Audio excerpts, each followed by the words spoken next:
You cute enough? Hmm? You cute enough to start again? Yeah, I'm good. Oh.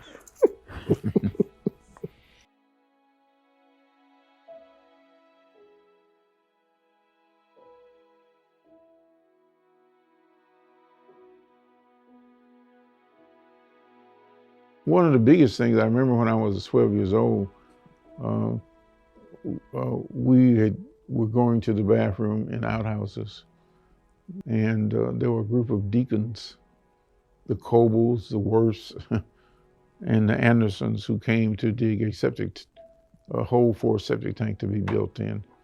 And I was so interested and curious about what in the world they're doing. And they were trying to explain to me we were going to have an inside bathroom now.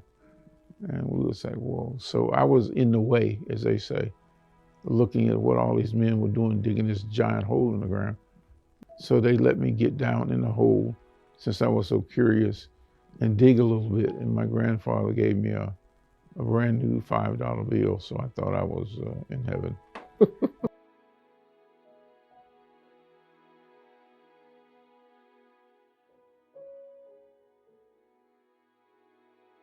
In the neighborhood where my grandparents raised me and my brother and my cousin, 1623 North 26th Street, between Columbia Avenue and Oxford Street. My grandfather always told us to be proud of who we are and to take care of what you have.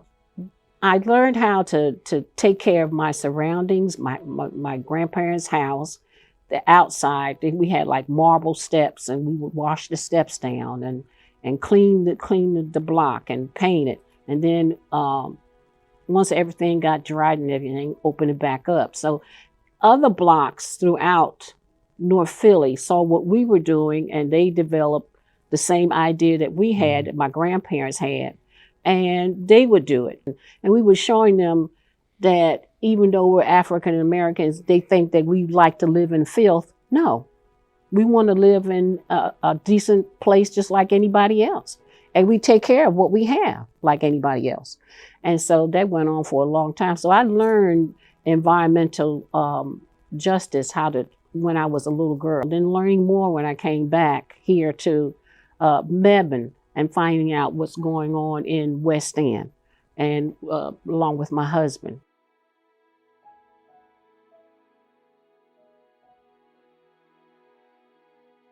Of course, when we moved back here, a lot of black communities were without safe water and sewer, even though they were in the city, without paved streets.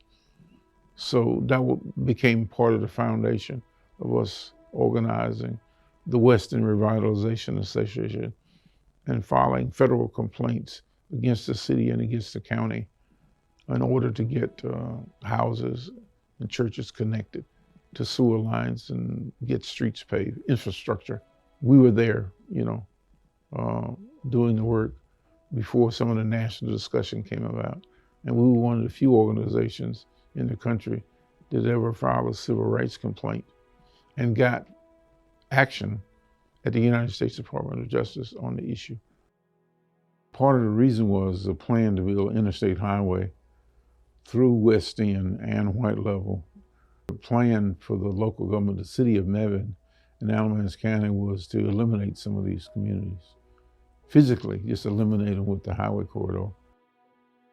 West End community is just west of Mebane, where African Americans were placed out of slavery, right? So residential property there had been owned all the way back to that time. Properties, houses, churches, cemeteries, etc., were all targeted to be eliminated by the highway corridor. Most of these communities had not had tap on the sewer facilities or safe drinking water facilities. One of our board members, Mr. Donald Tate, described to me that he had heard that some of the slaves that were buried in that cemetery were buried in their shackles. Even in death, they never took the irons off their hands and their legs. We had a historic company, North Carolina Historic Preservation, to come and to see that this should not be done And they said that they would not put it on a historic preservation site because we did not settle the community. We were just slaves. And it had no value. It had no reason to be saved. We filed our plate February the 9th of 1999. And within 10 days, federal officers came to North Carolina to meet with representatives of Alamance County, representatives of Mebane, and some state officials to tell them that they were violating constitutional law under the Civil Rights Act of 1964. More recently, on October the 1st of this year, we were in a meeting with the United States Department of Justice. Some of the officials who knew us from filing a series of complaints with the Department of Justice wanted the WERA input, the Western Revitalization Association input, about how they should set up a brand new division, legal division of the United States Department of Justice called the Environmental Justice Division to work hand in hand with the Civil Rights Division.